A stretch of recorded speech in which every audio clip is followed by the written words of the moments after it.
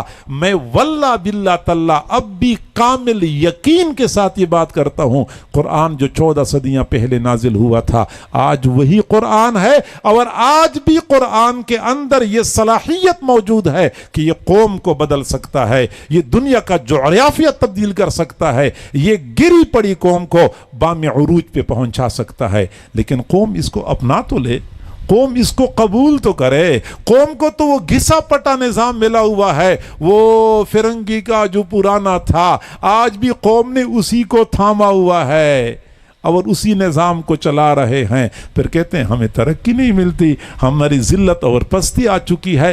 ضرورت اس بات کی ہے کہ ہم قرآن پہ عمل کرنے والے بنیں۔ بازار میں قرآن کا نظام، گھر میں قرآن کا نظام، ہمارے 5 فٹ کی جسم میں قرآن کا نظام، اور ہمارے پورے معاشرے میں قرآن کا نظام آ جائے تو قرآن اپنے اندر یہ صلاحیت رکھتا ہے، یہ کلام اللہ ہے، اور جیسے اللہ کی ذات بلند ہے ایسے ہی اللہ کا کلام بھی بلند ہے، اور جیسے اللہ کا یہ کلام بلند ہے، جس قوم نے اس قرآن کو تھام لیا ہے قرآن نے اس قوم کو بلندی عطا کی ہے۔ ان اللہ یرفع بہذا الکتاب اقواما ویضع بہ آخرین، اللہ تعالیٰ اس کتاب کے ذریعے قوموں کو بلندی عطا کرتا ہے، اور جو قومیں اس قرآن کو پس پش ڈالتی ہیں تو اللہ تعالیٰ اس قرآن کو پس پش ڈالنے کی وجہ سے ان قوموں کو پستی میں دھکیل دیتا ہے۔ یہ 4 کام کرنے کی ضرورت ہے۔ پھر عروج بھی ہمارا مقدر، پھر اللہ تعالیٰ نے 14 صدیاں پہلے جو وعدے کیے تھے آج بھی وہی وعدہ ہے، اللہ کا قانون نہیں بدلتا۔ وَلَن تَجِدَ لِسُنَّتِ اللَّهِ تَبْدِيلًا، اللہ تعالیٰ کا قانون، اللہ تعالیٰ کی مبارک عادت نہیں بدلتی۔ آج بھی قرآن کی بدولت قوم کو عروج مل سکتا ہے۔ اللہ تعالیٰ ہم سب کو سمجھنے اور عمل کرنے کی توفیق عطا فرمائے۔ وآخر دعوانا ان الحمد للہ رب العالمین۔